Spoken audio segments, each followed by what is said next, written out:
C'est pas la première fois que j'assiste à un colloque de ce genre, en Afrique ou en Europe, mais c'est vrai qu'en général, ça dépend aussi de la qualité des intervenants.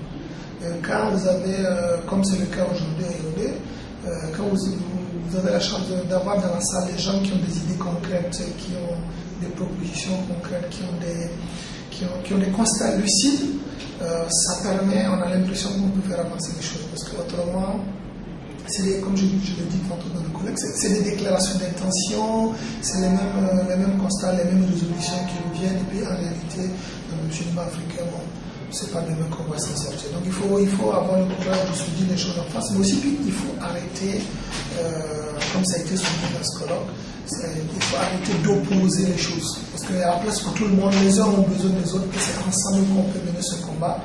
Et dans ce sens, je pense que c'est une bonne initiative des Grands Noirs d'avoir organisé ce colloque, en espérant que, vu qu'il est prévu que ça fasse l'objet d'une publication, que ça débouche sur quelque chose de concret et d'utile qui fasse avancer les choses. Donc Écran Noir, moi c'est la première fois que je suis là, c'est la 13e édition. C'est pas la première fois que je montre un de mes films au festival Écran Noir. Le film Sophia a été vu ici depuis quelques années, et puis je pense qu'il y a eu un autre film.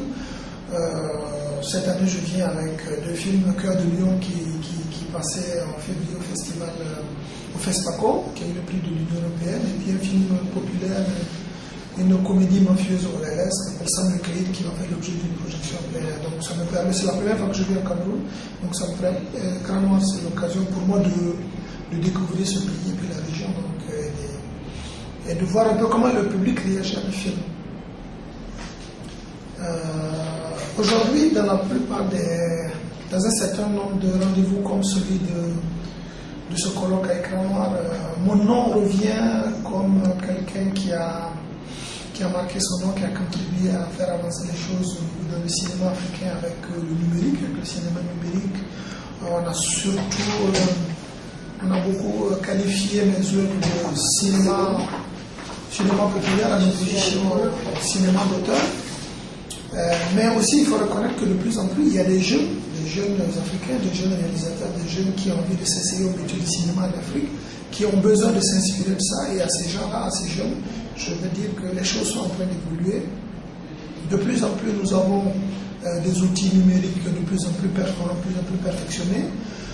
Il faut juste faire attention à... Ce n'est pas l'outil qui fait un film, c'est soi-même, c'est l'histoire qu'on raconte, c'est le scénario. Si on a un bon scénario, on a un bon film. On a un public qui est demandeur d'histoires africaines. Donc je pense qu'il y a la place pour tout le monde. Il faut oser. On n'a pas toutes les conditions ne sont pas réunies pour faire avancer les choses, pour faire le cinéma tel qu'on le voudrait. Mais il ne faut pas attendre. Aux jeunes, je dirais, c'est une erreur d'attendre que les conditions soient réunies. Si les professionnels, les aînés, les doyens disent que ce qu'on fait est bon, n'est pas bon, ce n'est pas le plus important. Ce ne sont pas les professionnels du cinéma qui sont l'arbitre dans ce jeu, c'est le public qui doit décider. Donc faisons les choses. Thierry Michel a dit tout à l'heure, c'est de la quantité qui viendra la qualité. C'est vrai qu'il faut s'attacher à faire un travail de qualité, mais plus nous serons nombreux à faire des choses, et plus on aura des chances de trouver dans le lot des gens qui vont se démarquer par un travail de qualité qui pourront faire progresser le cinéma africain.